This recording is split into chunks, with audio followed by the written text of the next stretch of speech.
2003లో నేను మా నాన్నకి చెప్పాను ఫస్ట్. ఈరోజు మా నాన్నగారు లేరు, స్వర్గస్థులయ్యారు. మా నాన్నకి మా అమ్మకి 2003లో చెప్పాను, అమ్మ నేను ఒకరోజు పాలిటిక్స్కి వెళ్తాను.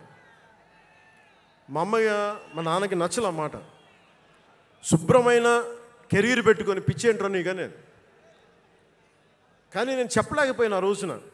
నేను సినిమాలని దృష్టిలో పెట్టుకొని ఎదగలేదు, సమాజాన్ని దేశాన్ని దృష్టిలో పెట్టుకొని ఎదిగాను. సినిమా నాకు ఉపకరణం అయింది కానీ సినిమా నా జీవితం కాలం. చెప్పలేకపోయినా ఆ రోజున. నన్ను చాలామంది, మీరు అందరికీ నాకు గద్దరన్న ఎలా పరిచయం అనుకుంటున్నారు మీరు? రాజకీయాల ద్వారా కాదు. గద్దరన్న ఖుషీ సినిమా చూసి మా అన్నయ్య గారిని పట్టుకొని మా అన్నయ్య గారి దగ్గరికి వచ్చి, మా పెద్దన్నయ్య గారి దగ్గరికి వచ్చి, మీ తమ్ముడిని కలవాల్సిందే నేను. మా అన్నయ్య ఫోన్ చేశాను, అని నేను గద్దర్ గారు కలుస్తారంటాను. నాకు గద్దర్ గారు అంటే ఇష్టం చిన్నప్పటి నుంచి, మా నాగబాబు గారి దయ వల్ల. సరే కలిస్తే ఆయన ఎంత క్షుణ్ణంగా ఆయన పరిస్థితి చెప్పాడంటే, అరే నువ్వు దేశం కోసం సమాజం కోసం ఆలోచించేవాడివి. నీ ఏ మేరా జహా అనే పాటలో నువ్వు భరతమాతని సంఖ్యలలో బంధించి పెట్టావు కదా, నీ భావం నాకు అర్థమైందిరా అన్నాడు. నువ్వంటే నాకు ఇష్టం రా తమ్మి అని చెప్పి ఆ రోజు నుంచి మాకు స్నేహం. అది నాకు అన్న తమ్ముడ బంధమైందని ఆయన చనిపోయేలోపు.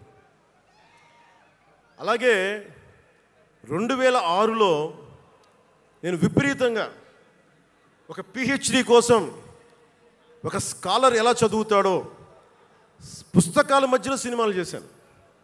అందుకే నా సినిమాలు మీకు నచ్చి ఉండకపోవచ్చు ఆ రోజున. కానీ నా జ్వలనాన్ని ఎక్కడో ఢిల్లీలో కూర్చొని ఒక్కళ్ళు, ఢిల్లీ యూనివర్సిటీలో పనిచేసే ఒక ప్రొఫెసర్, ప్రకాశం జిల్లాకు చెందిన వ్యక్తి, నాకు తెలియదు ఆయన ప్రకాశం జిల్లా వ్యక్తి. నా రోజున ఆయన వచ్చి మిమ్మల్ని కలవాలని చెప్పి ఒక నెల రోజులు నా వెంట పడితే ఆయన కలిశారు. ఆయన వచ్చి నన్ను ఒకే ఒక మాట అడిగారు 2006లో, మీరు రాజకీయాల్లోకి వస్తారా? బహుజన సిద్ధాంతం మేము ముందుకెళ్తాం. చాలామంది అడిగి నన్ను పంపించారు, మీరు సంసిద్ధం అంటే నేను మాట్లాడతాను, నేను కదుపుతానంటే. ఆ రోజున నాకు ఇంకా మెచ్యూరిటీ లేదు. ఒక కుటుంబాన్ని నడపడానికే చాలా శ్రమ పడాలి. ఒక కుటుంబాన్ని ఏకతాటిపైన తీసుకురావాలంటే నేను కష్టపడాలి. ఒక సినిమా చేయాలంటే నేను ఇంత కష్టపడాలి. ఇన్ని కోట్ల మందికి సంబంధించిన జీవితాన్ని ఒక భావంతో కట్టిపడేయాలంటే నాకు ఇంకా అంత మెచ్యూరిటీ లేదు. మెచ్యూరిటీ వచ్చిన రోజున మీకు తెలియజేస్తానని చెప్పాను.